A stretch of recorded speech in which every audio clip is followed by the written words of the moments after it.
अशी ही खीर आपली तयार आहे। आता ही आपण थोडंसं डेकोरेट करून सर्व करणार आहोत। तुम्हाला हवं ते ह्याच्यावर तुम्ही पिस्त्याचे काप, काजूचे काप किंवा बेदाणे घालू शकता। उपवासाच्या दिवशी पचायला हलकं तरी पण पोटभरीचं काहीतरी खायचंय। गोड आवडतं आणि गोड खाल्लेलं चालतं अशा सगळ्यांसाठी मी आज एक पदार्थ करून दाखवणार आहे। नमस्कार, आऊचा खाऊ या यूट्यूब चॅनलवर मी मेधा तुमच्या सगळ्यांचं मनापासून स्वागत करते। आज आपण बघणार आहोत वरईच्या तांदूळाची खीर। चला तर रेसिपी बघूया। इथे मी गॅसवर एक कढई ठेवलेली आहे। कढई व्यवस्थित तापली की त्यामध्ये मी अर्धी वाटी एवढी वरई घालणार आहे। ही वरई ओल्या कापडाला पुसून घ्यायची व्यवस्थित, म्हणजे एवढीशी धुवून वाळवणं जरा प्रॅक्टिकली अवघड आहे, कारण ती धुणार किती वाळणार कशी काय, म्हणून ओलं कापड करायचंय आणि त्याला पुसून घ्यायची आणि मग भाजायची। मीडियम फ्लेमवर 5 मिनिट भाजायचे।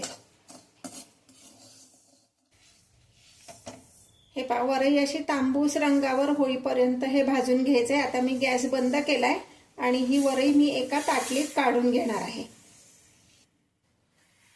हे पहा, ही भाजलेली वरई आता गार झालीये। मी मिक्सरला लावून ह्याचा रवा करून घेणार आहे। हे पहा, असा हा वरईचा मी बारीक रवा करून घेतलेला आहे। म्हणजे मिक्सरच्या भांड्यात घातलं की पल्स मोडला फक्त 2दा ऑन ऑफ करायचं, म्हणजे छान असा रवा तयार होतो। आता इथे मी गॅसवर एक स्टीलचं भांड ठेवलेलं आहे। त्यामध्ये मी 2 ते 3 चमचे तूप घालणार आहे आणि हा जो वरईचा रवा आपण काढलाय तो त्यामध्ये घालणार आहे। आपण वरई छान भाजली होती त्यामुळं रवा पुन्हा जास्ती भाजायची गरज नाही। तुपाचं प्रमाण तुम्ही थोडंफार कमी जास्त करू शकता। अगदी 1 मिनिट परतायचे, म्हणजे ते तूप सगळीकडे त्या रव्याला लागेल। सुरुवातीला जर तुम्ही कमी भाजली असेल वरई तर मात्र पुन्हा एकदा छान 2-4 मिनिट असं भाजून घ्या। पण मी गुलाबीसर रंग येईपर्यंत वरईच भाजून घेतली होती, त्यामुळे मी आता पुन्हा जास्ती भाजणार नाहीये। आता काय करायचंय, ह्यामध्ये सुरुवातीला आपण पाणी घालणार आहोत। ज्या भांड्याने आपण वरई मोजून घेतली त्याच भांड्याने 2 भांडे एवढं पाणी आपण ह्यामध्ये घातलेलं आहे।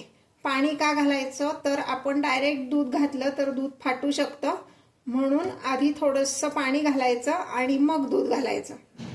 मी एकीकडं दूध तापत ठेवलेलं आहे, अर्धा लिटर दूध आहे। आता हे पाणी घातल्यानंतर जर रव्यामध्ये काही गुठळ्या झाल्या असतील तर त्या मोडून घ्यायच्या। आधी गॅसची फ्लेम अगदी बारीक ठेवलेली आहे। सगळ्या गुठळ्या मी मोडून घेतल्या। आता ह्यामध्ये मी गरम केलेलं दूध घालणार आहे। अर्धा लिटर एवढं दूध आहे। दूध घातल्यानंतर पण छान हलवून घ्यायचंय आणि एक उकळी येऊन द्यायची।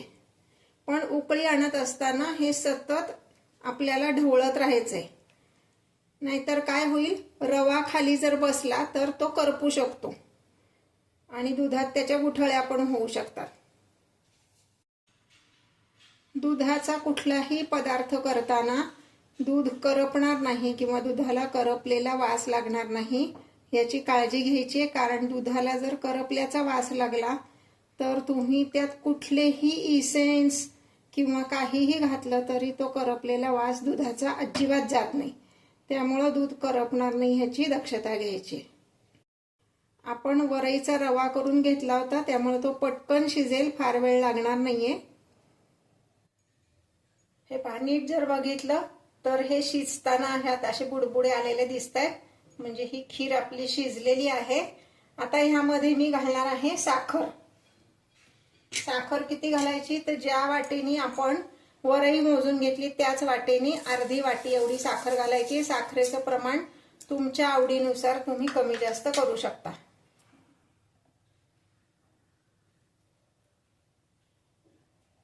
दुधाचं प्रमाण सुद्धा तुमच्या आवडीनुसार तुम्ही कमी जास्त करू शकता। तुम्हाला जर अजून पातळ खीर हवी असेल तर अजून दूध घातलं तरी चालेल। यामध्ये मी घालते अर्धा चमचा एवढी वेलची जायफळची पूड आता मात्र हे मी डावाने व्यवस्थित मिक्स करून घेते आणि ह्यामध्ये ड्रायफ्रूटची पावडर ऑप्शनल आहे, तुम्हाला आवडत असेल तर घाला, नसेल तर नाही घातली तरी चालेल. मी इथे 1 चमचा एवढी खारीक पूड आणि 2 चमचे एवढी काजू आणि बदाम याची एकत्र केलेली पूड असं घालणार आहे. हे दोन्ही ऑप्शनल आहे, पण त्याची पौष्टिकता वाढते आणि चव पण छान लागते म्हणून मी ते घातले.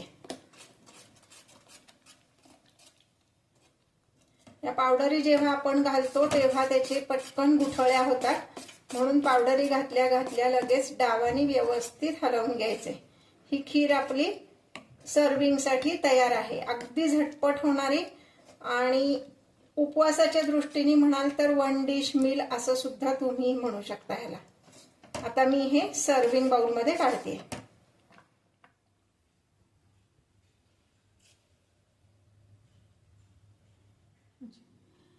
अशी ही खीर आपली तयार आहे.